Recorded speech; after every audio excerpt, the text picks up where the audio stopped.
Hello, everyone. I'm Don Shu. And I'm Brian Ray. This is AI Podcasts in 26.1 minutes, where you get latest info on AI, meet the most interesting practitioners of AI, people whom we like in AI, people who'll answer our emails, supplication of our future robot overlords, why AI matters for everyone. Learn all you need to know about AI today during your drive home.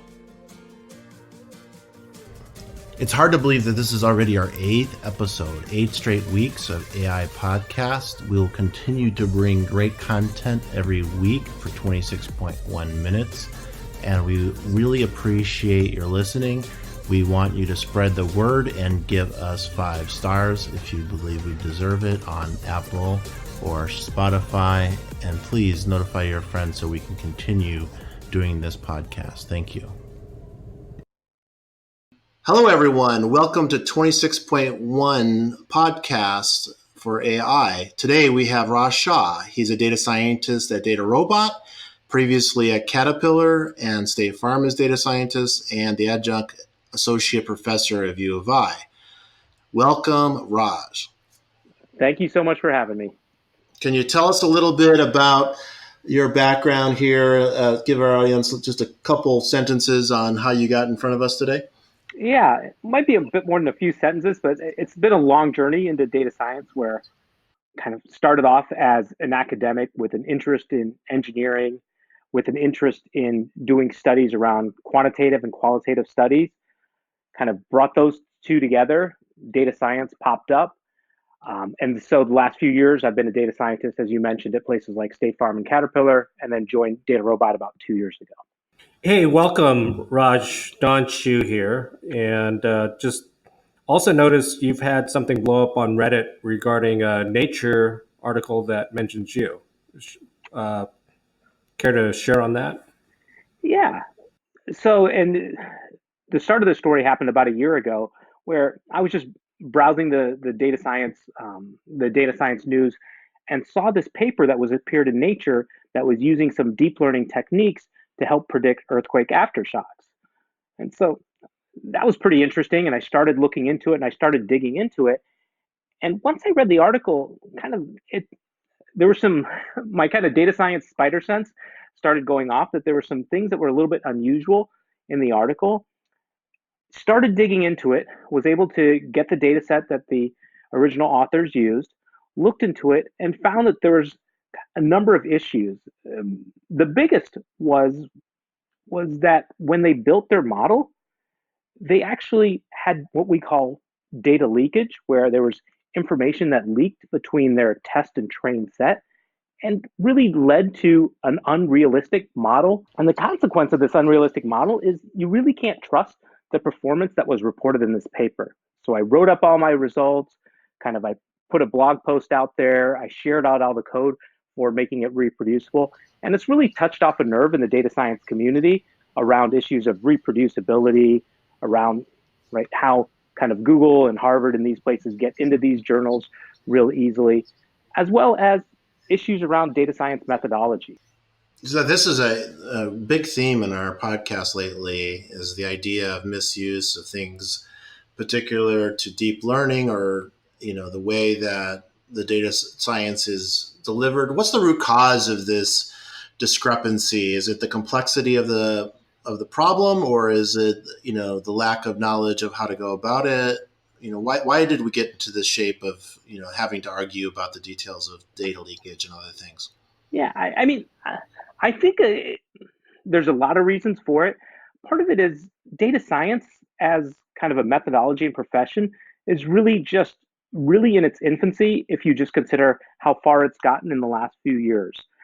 And a lot of the practitioners come from other fields where they might have been trained in previous methods, where we really haven't coalesced and started our own kind of, this is how we do things from a data science perspective. And what you see, and this is exactly what happened in the aftershocks, is lots of people come in and just grab the bits and pieces of data science that they think works for them without a concern for the overall best practices or methods of data science. I just wanted to reference back to your comments about reproducibility in association with, you mentioned Harvard. I'm interpreting it as meaning generally with academics and their practices in terms of developing their models.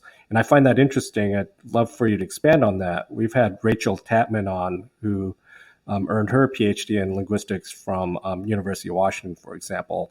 And that is a focus for her, in where she's trying to urge industry executives to adapt the practices of academics.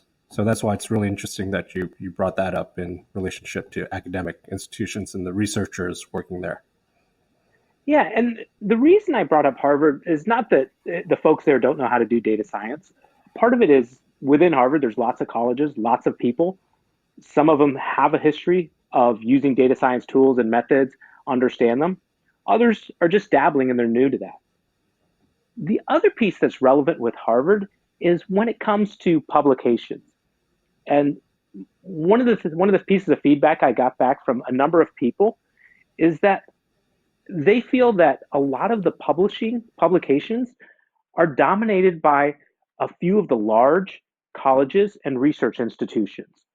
And so when we find fundamental issues with research that comes out of them, that really pains those folks that are spending time trying to get into those publications and having trouble doing it because they lack the resources, lack the name credibility of that. I can't help but notice, you're at Data Robot now, and this is not an ad for Data Robot, but, there's $200 million investment that's on the table that's just been provided to Data Robot for AutoML.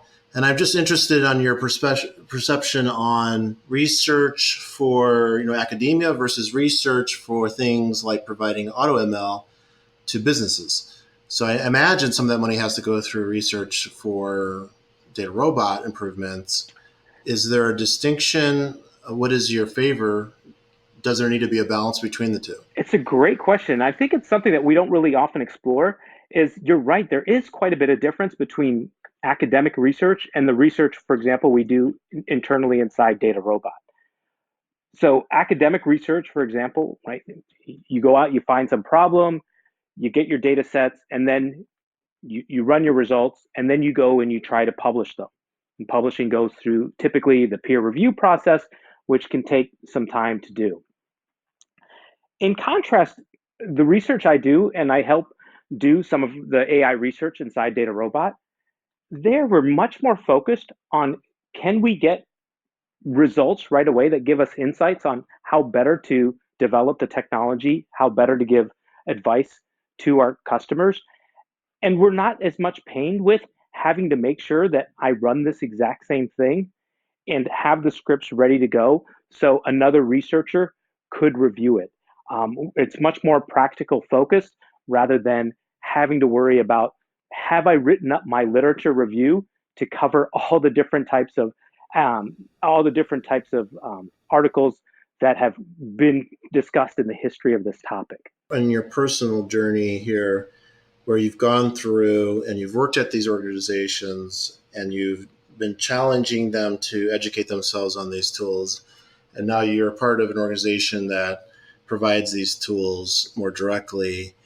What is the one thing that you would want to see yourself be able to do in the near term, kind of the next 3-5 years on a personal level, whether, it goes along the lines of what you did with Nature magazine, or are you heading in a new direction altogether?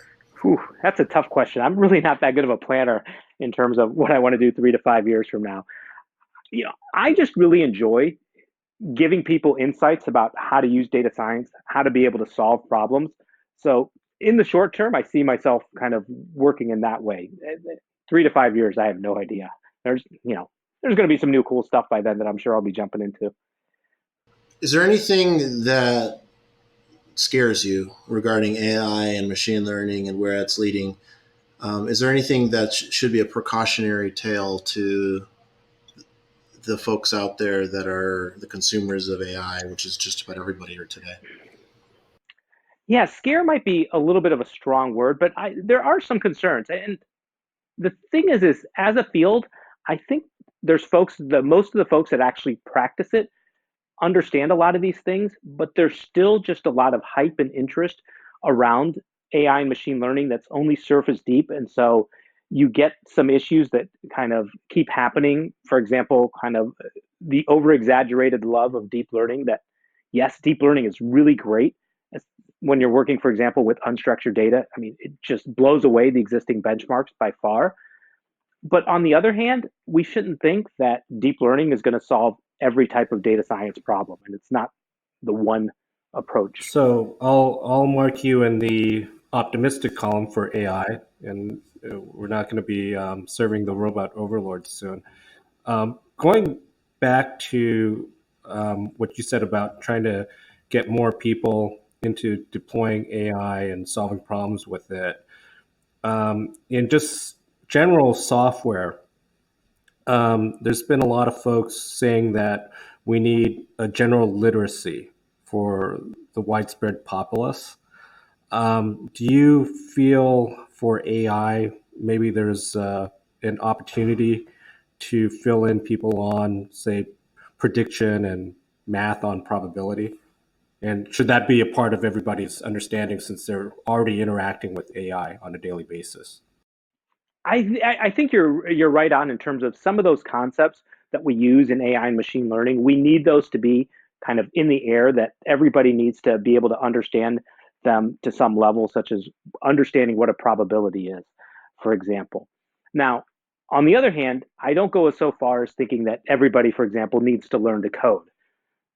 I, I think there's some fundamental limitations in people and why they, and that some people like to learn to code and some people absolutely detest it. And we need to find other ways to be able to reach those people.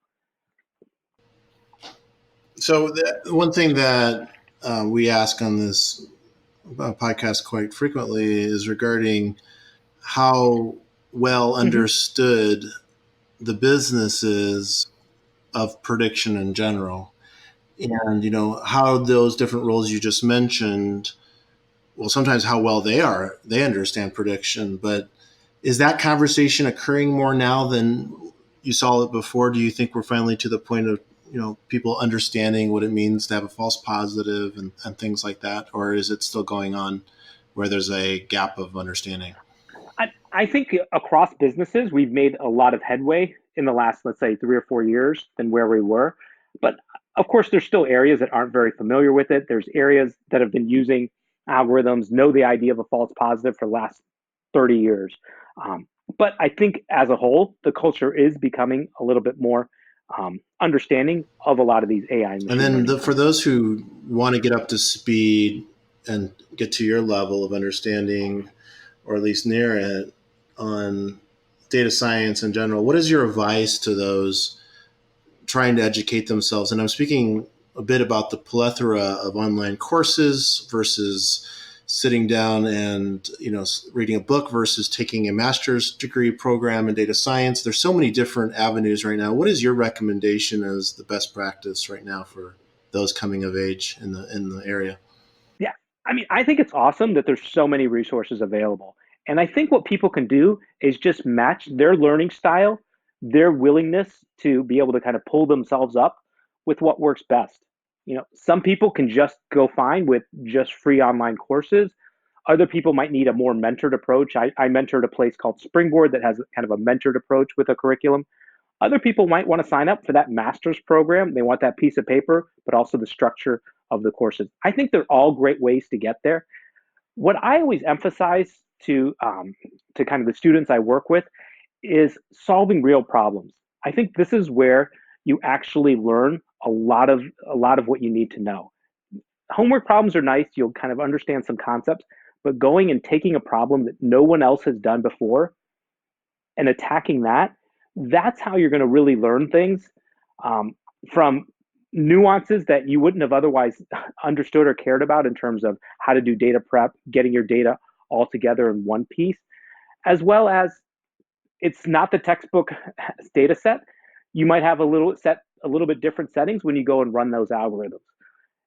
So this is why I encourage people to kind of do their own project. It also, if you can do something that's interesting, it's easier to talk about when you go out to interviews and to kind of share what you've learned. Yeah, I want to go back to what Brian was asking about how much people understand prediction, and I want to narrow that onto business leaders. And both you and Brian have a lot of experience with business leaders across different industries. And the joke in business often is that a business leader, a C level leader, will come up with the foregone conclusion and then backfill and hire, say, a Deloitte or a Maven Wave to prove it for them. And we're talking about uh, we should be using real math here. I mean, does that phenomenon happen? Do you have to start explaining to the business leaders that's not how this process works? Yeah, I mean that's a that's a thorny situation that people can get stuck into. So if I'm reading this right, it's sometimes that there's kind of a preordained view that the executives want to and will fund a project along those lines. And for somebody that wants to just follow kind of where the data follow kind of where the data leads them, Right. that can lead to some issues. And yeah, yes, I could totally see the friction there between what the executives want and what you actually find out. And ideally, right, you're in an organization that is a data driven organization that once you kind of can show your results and how it's backed up by solid data, that those executives will rethink their position. If not, you're not working in a data driven organization and you need to make a decision for what you want I to do. mean, sometimes it's a reasonable, you know, ask, or at least it seems reasonable at first to say, I am a car manufacturer. Go make me you data scientists, go make me self-driving cars right now, and let's release those into the market. And the data scientists come back and they say, yeah, but your cars might kill someone. And then they're like, oh no, okay, what do you mean? Tell me more. Or what do you mean there's a certain percentage that they'll kill someone? And it seems like that one is a top-down thinking and one's a bottom-up thinking to me. What is your thinking on the ethical boundaries that we're running into, both on from a practitioner standpoint and from a leadership standpoint in machine learning? Yeah, this is a real fundamental question that, especially as we start thinking about ourselves as a profession for kind of data science work, that we really need to tackle aggressively. Um, right now, it's just kind of on individual people, kind of and kind of what their own internal radar and ethics are. Right, we've seen lots of stories about this, lots of examples in the media of how kind of algorithms, data science techniques can be misused, how we might not take into account kind of biases there. So as a starting point, I mean, we could do we could do a whole 20 minutes easily on just talking about the issues around this. But I think everybody in the field, as a starting point, has to be cognizant of this. Now, there are tools and techniques we can use that can help us better identify these. I don't think the tools and techniques can take away the biases, but at least we do have a set of tools and techniques for starting to identify these that really all data scientists should be comfortable using. On your LinkedIn profile, I was intrigued by your introduction where you introduced yourself as the Ask Why person. Um, is that the engine that drives you to pursue improving data science, ML, and AI? Yeah, the Ask Why is really a fundamental part of my personality, and I was doing it long before I was in data science or kind of even in academia. And it's just something about me is whenever I kind of force a situation, I like to think why, what's going on? Why are we here? Are there other ways we could solve this problem? And looking back upon it now, I can see that data science was a very good professional match to my own kind of um, personal, I don't know, issues or who I am. Yeah, and I see you have a vibrant curiosity that expands past the science. That's how I would classify it, and that's why you're able to solve these problems. You're able to think outside the box. But I know you have a lot of Grandmaster Kaggle winners at DataRobot and folks who are amazing data scientists, but they may not be as creative as you are on some occasion. I mean, that's a fact. I guess you need all sorts to make it run, but how do you get from a very analytical data scientist mindset to someone like yourself to thinking outside the box?